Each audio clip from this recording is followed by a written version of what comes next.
Praise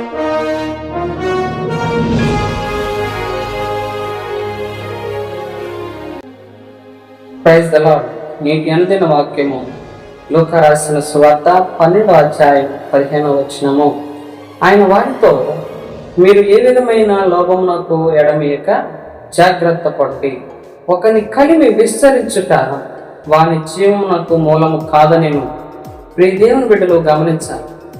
యేసు ప్రభు తన ప్రజలను చూచి వారితోనూ ఇప్పుడు మనతో కూడా మీరు ఎటువంటి దురాశలకు చోటేయకుండా అని చెప్తూ ఉన్నాడు. లోభము అనగా దురాశ, అత్యాశ అని అర్థం.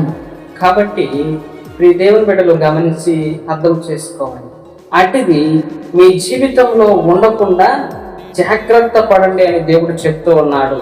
కానీ దేవుని ప్రజలు అనేకమైన దురాశలతో పాపము చేసి దేవునికి విరోధముగా జీవిస్తూ ఉన్నారు. వారు దురాశల వలన కలిమి విస్తరించి సుఖముగా, సౌఖ్యముగా, సౌభాగ్యముగా జీవించగలము అని భ్రమపడుతూ ఉన్నారు.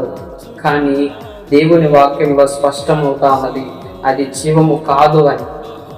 కాబట్టి ప్రియ దేవుని బిడ్డలారా, ఇప్పుడు మన జీవితంలో అట్టి దురాశ, అత్యాశ, కలిమి విస్తరించాలి అని విషయాలు ఏమన్నా ఉంటే ఇప్పుడే సరి చేసుకుందాం.